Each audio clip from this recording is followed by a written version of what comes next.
Hey everybody, Eric Brown, MOBO-Media. Hey, I want to talk about something interesting today, and that is foods of the impoverished. And I say impoverished not in a disrespectful way. I'm talking about food that comes about when you don't have anything else. You got to come up with something. I'm talking about everything from sugar sandwiches to mayonnaise sandwiches, egg sandwich, just bread, you know what I'm saying? In the Philippines, where they dig food out of the trash, recook it and resell it.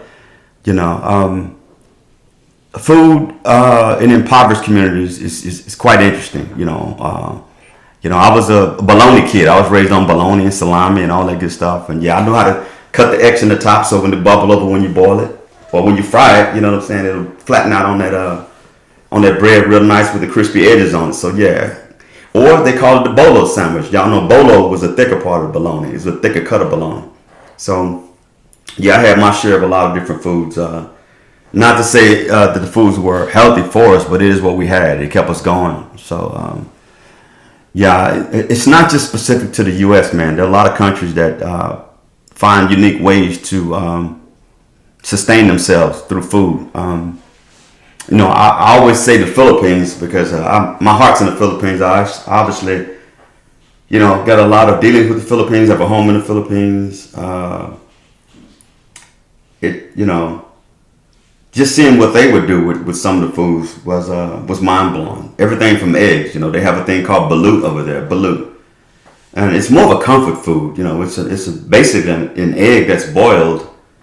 Well, the embryo is inside the egg. It's formed into a baby bird, and they boil this, and then it looks like a regular egg when you peel the shell off of it. But as you pull back, you see the bird folded up in there, and they eat this stuff. It's just like, nah. I think the most I've tried is just the white part, the egg part, not the bird. And so again, it's a comfort food for them. It's a cheap way of sustaining through foods, but a lot of different countries use a lot of different methods to come up with foods who don't have much. And us in the black communities, I don't need to go there with us because we know what we're able to do with a lot of different things.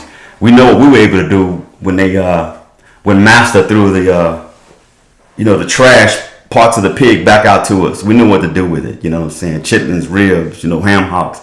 You know what I'm saying? We're not saying it was the greatest thing to eat. Not saying it was the healthiest, but it did what it was supposed to do at the time. And that is to put food in our stomachs. And so I never knocked that, man. You know what I'm saying? I was raised on those same foods. But the sad thing is, you go in the grocery stores and you see all this healthy foods and foods you wish you could have. A lot of folks, and it's just expensive. And so hopefully someone will come to their senses and make food more affordable for people. I've even thought about maybe collaborating with somebody, man, and help come up with our own grocery stores and sell products that are favorable to us and are healthy for us. Where my sister lives, she lives in Fort Worth, Texas, Forest Hill.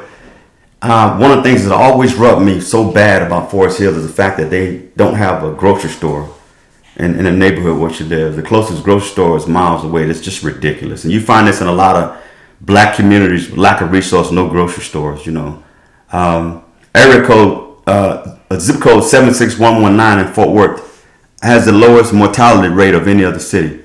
And it's crazy. It's crazy. But if you go to 76119, you'll see why. Access to fresh fruits and vegetables, access to, affordable health care, access to, just healthy food, just the basics, man. It's just not there. And it's a damn shame. And I'm going to do my part to make sure that those elected leaders, city council, whoever, obviously y'all are not doing what you're supposed to do, because there should be a place for folks to get, decent food, especially the elderly, those folks who have these specific diets, especially children, specific diets, and just anyone for that matter. Everybody has the right to have access to, healthy, nutritious foods. So shame on the city of Forest Hill. Shame on any city out there with impoverished black communities that fail to try to put adequate resources within the communities. Shame on y'all. Shame on y'all. We earn that right as human beings. Y'all take care. Bye.